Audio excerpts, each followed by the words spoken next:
No domingo passado, no meio da mensagem, eu fiz menção à perseguição que a igreja sofreu na história. Na verdade, desde que a igreja é a igreja sempre foi perseguida, né? Sempre sofreu ataques, sempre passou por adversidades, né? Você, quem sabe, quando não fazia parte da igreja, a sua aceitação lá fora era muito melhor, né? Você era o cantor, né, Adriano? Da rádio, você era, quem sabe, mais, né, querido por muitos. Mas quando você se posiciona no reino, e quando você passa a ser igreja, você de repente perde a aceitação de muitos. Muita coisa que nós fazíamos no mundo não incomodava, né? Você gastava o seu dinheiro com aquilo que não era pão, ninguém criticava. Você gastava o seu dinheiro com um maço de cigarro, com bebidas, ninguém falava, né? Você era legal, porque você, além de gastar com você pagava para alguém, né? Você financiava alguém. Daí você vem para o reino, e um momento desse que a gente fez acaba escandalizando o mundo, né? Por quê? Porque agora você está na igreja e agora você vai ofertar na igreja. Porque agora você está na igreja e a primeira pergunta que fazem lá fora, você vai dar o dízimo na igreja. Só que lá no mundo você dava muito mais. Você só não via. Você gastava com o que não era pão e dava muito mais de 10%. Você entregava. Mas agora porque você é igreja, está entendendo? Essas ações nossas incomodam o mundo, incomodam a sociedade, né? Quem sabe pessoas da sua família te perguntou hoje, mas você vai na igreja de novo? Você já foi uma vez esse mês? Esse mês? Já deu tempo. Já foi, vai de novo? Isso acaba incomodando. Mas desde que a igreja a igreja sempre foi atacada. A palavra diz em Atos capítulo 8, verso 1, e Saulo estava aprovando o assassinato de Estevão. Daquele dia em diante estabeleceu-se grande perseguição contra a igreja em Jerusalém. Todos, exceto os apóstolos, foram dispersos pelas regiões da Judéia e de Samaria. Alguns homens piedosos sepultaram Estevão e derramaram seus corações em pranto por seu martírio. Saulo, por sua vez, devastava a igreja, invadindo casa após casa, arrastando homens e mulheres para jogá-los ao cárcere. Olha a perseguição que a igreja sofreu logo quando ela nasceu. Quando o Espírito Santo foi derramado sobre a igreja estava falando em línguas, estava transbordando na presença de Deus, mas isso provocou uma perseguição. As pessoas, os religiosos da época, por inveja, por ódio, perseguiram a igreja. Saulo havia consentido com a morte de Estevão. Estevão fez uma pregação linda, maravilhosa, falando da palavra, trazendo uma linha de raciocínio do Velho Testamento até o Senhor Jesus. E os seus ouvintes fecharam o coração para aquela mensagem e ficaram com raiva dele. Diz que enquanto ele pregava, eles rangiam os dentes. Eu não vi isso aqui ainda, graças a Deus, amém? Deus está comigo. Estava com ele também, mas Deus está usando de misericórdia comigo. Eles rangiam os dentes. E chegou um ponto da mensagem que eles pegaram em pedras e mataram Estevão apedrejado. E quando ele estava morrendo, a palavra diz que ele intercedeu por aqueles que o apedrejavam, falando: Pai, não imputes a eles esse pecado. Porque uma pessoa que é cheia de Deus, até na sua morte é diferente. Ele não morre com ódio, ele morre perdoando, porque Jesus morreu perdoando. Então ele morre ali apedrejado de uma forma injusta, mas liberando o perdão. A igreja havia nascido, a igreja estava acontecendo, muitas pessoas se convertendo, e agora essa perseguição, e o Saulo devastava a igreja, invadia as casas, para acabar com as reuniões, arrastavam homens e mulheres para jogar esses homens e mulheres no cárcere. Alguém podia pensar assim: mal começou, acabou, né? Alguém poderia falar: você viu, estava tão bonita a igreja, agora com essa perseguição, acabou. Olha, não tem jeito, né? Vai acabar. Nós vamos ter que deixar de cultuar, nós vamos ter que deixar de ser igreja. E agora? A palavra diz em Atos 8, verso 4, o que a palavra diz: enquanto isso, diga enquanto isso, diga enquanto a igreja era perseguida, os irmãos eram presos, Paulo devastava a igreja, entrava nas casas, acabava com os grupos familiares, acabava com as células. Diga enquanto isso. Olha o que a palavra diz: enquanto isso, os que haviam sido dispersos pregavam a palavra por onde quer que fossem. Indo Felipe para uma cidade de Samaria, ali lhes anunciava a Cristo. Enquanto a igreja estava sendo perseguida, a igreja não parou. A igreja não deixou de acreditar, a igreja não deixou de adorar, a igreja não deixou de pregar, mas as pessoas que eram dispersas iam por todos os lados pregando o evangelho. Naquela perseguição, a igreja crescia dia após dia. Não deixe o inimigo te enganar, querido, com falsas informações, com fake news, né? Não, aquele problema, agora a igreja parou, a igreja acabou. Não, agora o irmão A não está mais na igreja, a igreja acabou. A igreja não é de homens, a igreja é de Jesus, e a igreja não para. A igreja cresce, a igreja se espalha. Quantos escândalos já houve na história? E a Bíblia diz: ai daqueles por quem vier o escândalo, mas nenhum desses escândalos conseguiu parar a igreja de Jesus. Porque quando um homem falhou, uma mulher falhou, Deus levantou outros que continuaram fazendo a obra de uma forma legítima. Anos atrás, Rede Globo passando, imagens do momento da oferta lá, que a igreja estava contabilizando, um vídeo, para abalar a fé da igreja, dos irmãos. E quem sabe, o diabo usou alguém para falar: olha, essa instituição, essa igreja acabou no Brasil. E se nós olharmos, a igreja, essa instituição que foi atacada, não parou, não acabou. Ela só cresce no Brasil e no mundo. Só cresce no Brasil e no mundo. Tem hoje uma emissora de TV, uma que eu sei, várias outras frentes para evangelismo. Pastor, o senhor concorda com tudo? Eu não estou dizendo isso, mas eu estou dizendo que é a igreja, e todo ataque do inimigo não conseguiu parar a igreja. Está entendendo? Pelo contrário, pessoas sinceras se manifestam em tempos de perseguição.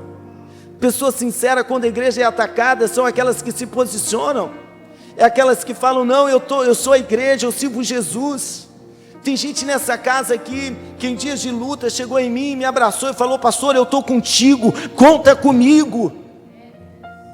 Está entendendo? A perseguição não parou a igreja primitiva, não vai parar a igreja dos nossos dias. Você lembra dos hebreus? Os hebreus entraram no Egito através de José, José se torna governador do Egito, e agora ele traz a sua família para guardar, para proteger, para cuidar da família. E a família de José começa a crescer no Egito. Eles crescem e se tornam uma multidão.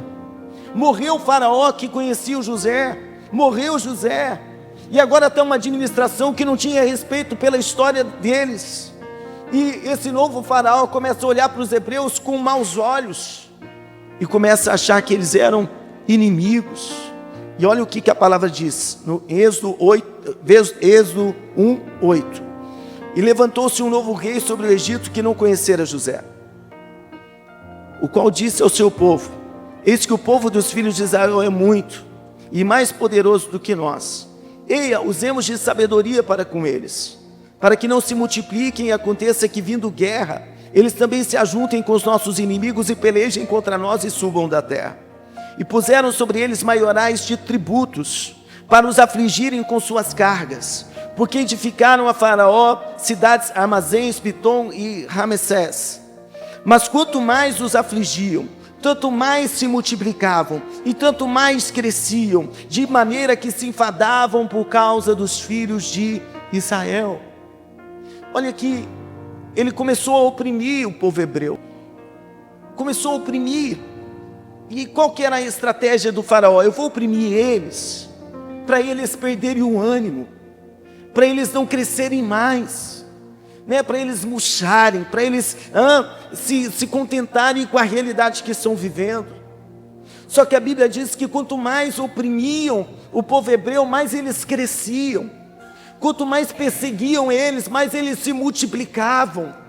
Querido, na nossa provação, na nossa dificuldade, na nossa aflição, Deus nos fará crescer. Nas dificuldades que nós enfrentamos, Deus irá nos levar a novos níveis. Permaneça em fé. Não aceite a ideia do inimigo: acabou para mim, porque estão dificultando a minha vida. Quanto mais dificultavam a vida dos hebreus, mais eles cresciam. Querido, ninguém taca pedra em árvore que não tem fruto. Ninguém.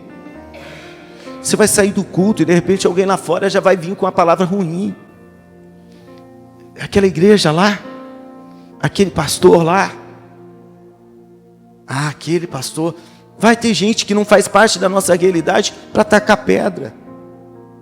Só que a boa notícia é que as aflições, as perseguições não vão nos parar, mas vão nos levar a um crescimento. Uma graça maior de Deus nos envolve em tempos de tribulação, em tempos de guerra. Há uma graça que nos envolve. Está entendendo? Uma presença de Deus confirmando: olha, fica firme, continua, não para. Você pode estar passando pelo pior momento da tua vida, você vai sair desse momento melhor do que você estava.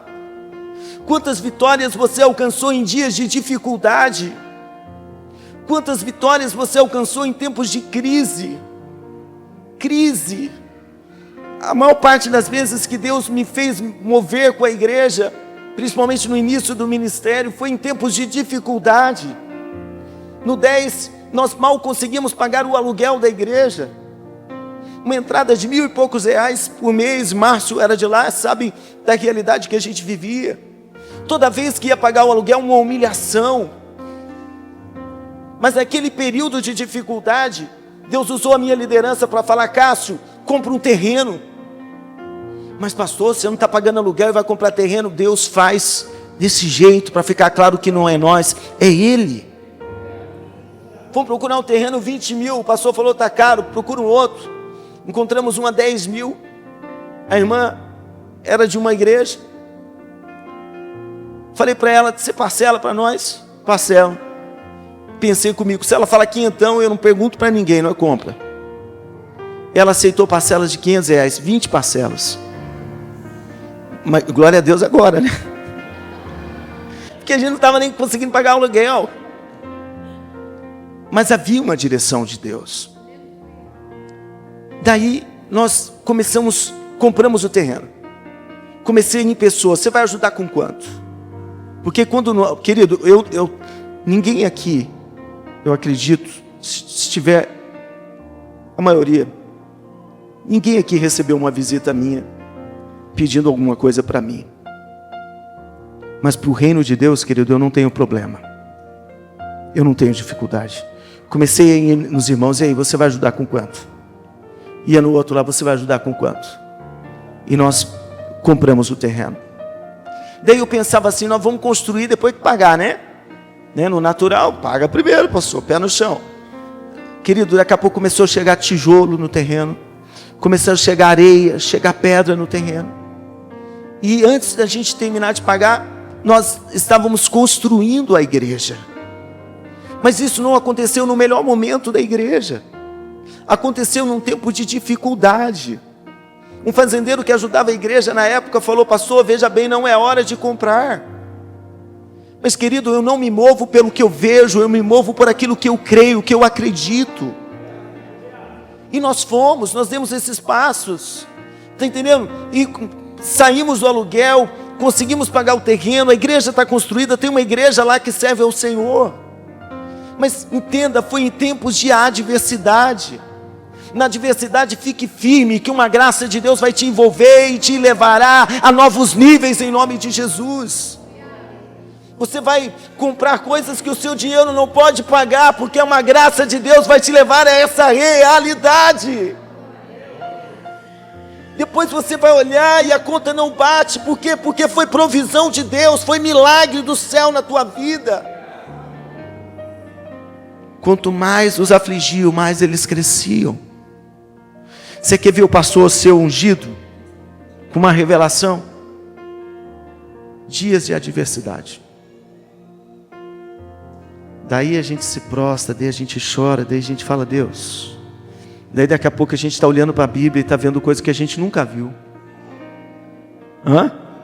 Mas como isso, pastor? É uma graça. A palavra de Deus diz, o poder de Deus se aperfeiçoa na nossa fraqueza.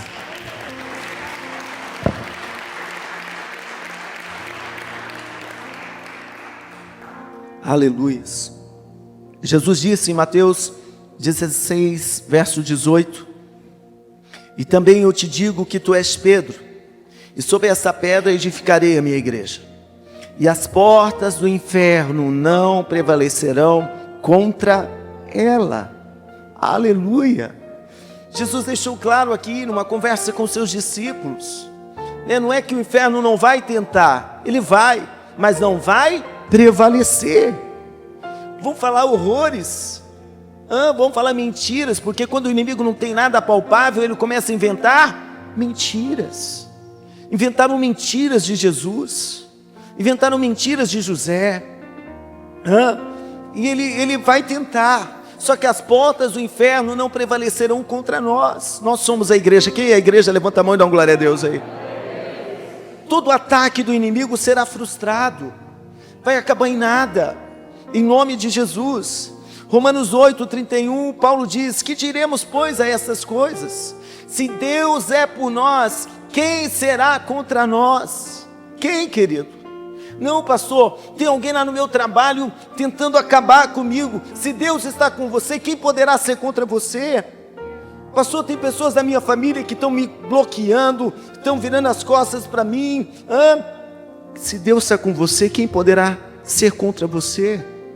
Eu só preciso ter essa fé, esse entendimento. Deus está comigo. Tem gente que vai sair, que vai ser movida do seu caminho mesmo. Tem gente que vai se opor. Na linguagem do mundo, vai olhar para você e vai falar que o santo não bateu, porque o que está em você não está nele. Porque o que está em você é Deus, é a luz de Deus, é o Espírito Santo.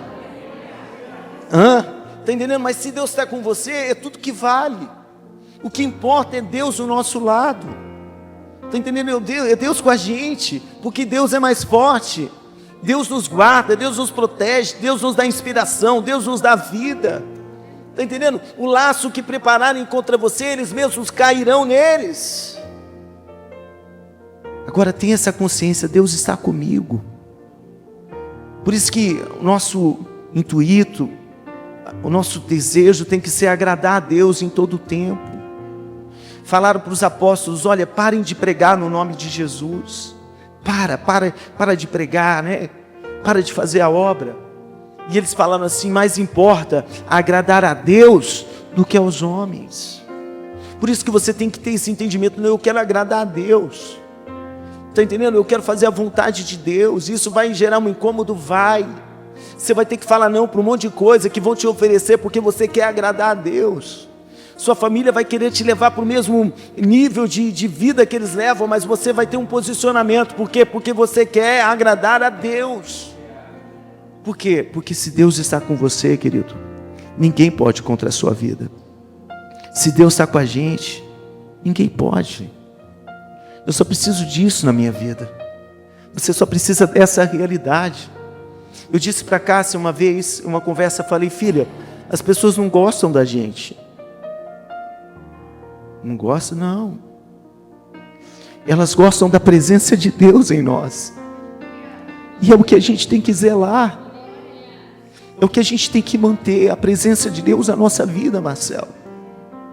Porque daí as pessoas vão querer estar, vão querer ouvir, mas não é a gente, é Deus. O tesouro está em vaso de barro, para que a excelência da glória não seja nossa, mas seja do Senhor.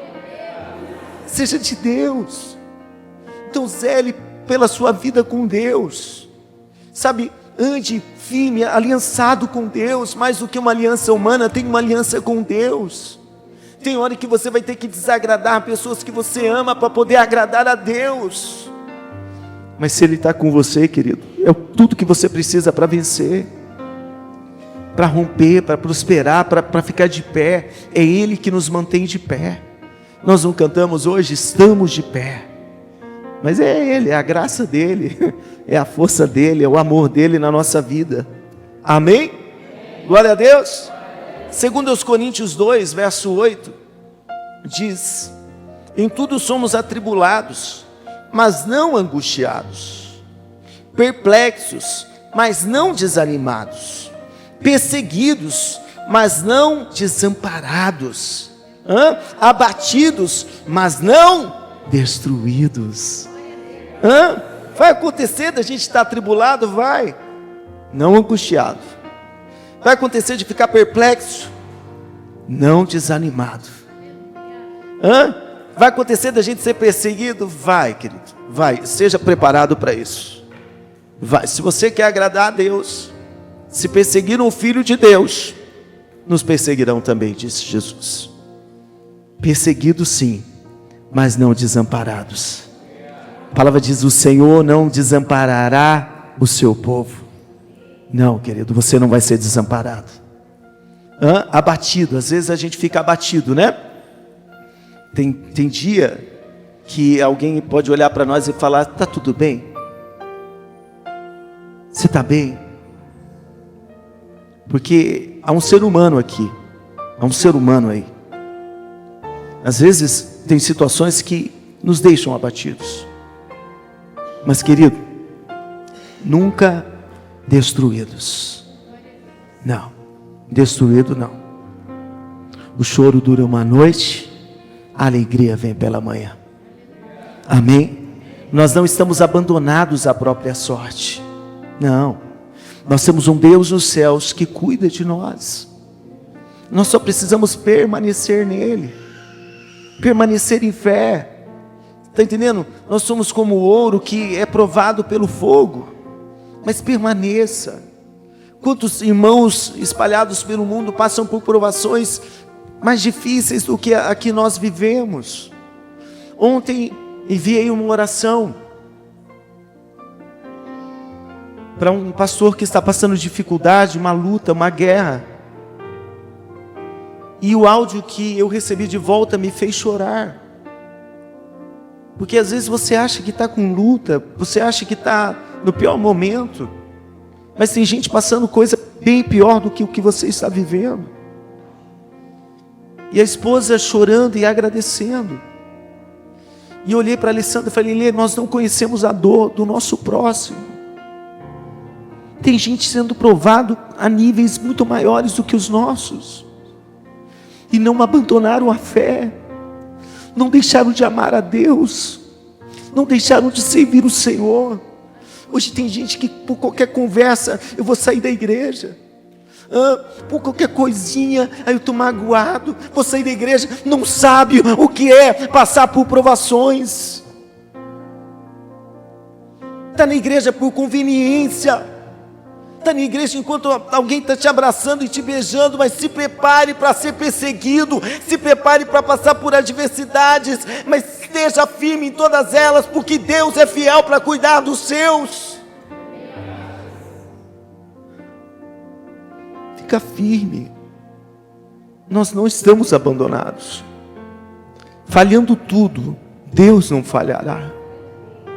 Jó, no pior momento da vida dele, disse: eu sei que o meu Redentor vive e por fim se levantará em meu favor. Está difícil, querido, permaneça. É o que o seu pastor faz. Pastor, o que o senhor faz na dificuldade? Eu oro. Está entendendo? Eu não saio ligando para ninguém, mas eu oro, eu busco o Senhor, falo, Deus, me ajuda, me socorre, envia os anjos. Está entendendo? Essa é a fé que nós temos, é o que nós vivemos. Não, tem gente que pode achar que a gente é rico de dinheiro, querido, nós somos ricos de Deus, do favor de Deus, da graça de Deus nessa casa. Tem gente lá fora que olha para a gente, não, eles não precisam, realmente não, porque é um favor de Deus sobre nós, que nos leva a novos níveis, que abre portas para nós, que nos abençoa em todas as obras. Mas tudo é Ele, tudo vem dEle. E eu encerro com as palavras do apóstolo Paulo.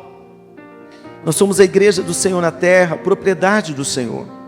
Ele nos guarda e nos protege em todo o tempo. E Paulo diz assim, aleluia, todas as coisas cooperam para o bem daqueles que amam a Deus.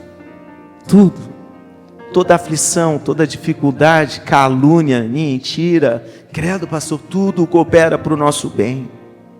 Tudo. Está entendendo? A palavra diz que é necessário que aconteça algumas coisas para que os verdadeiros irmãos se manifestem.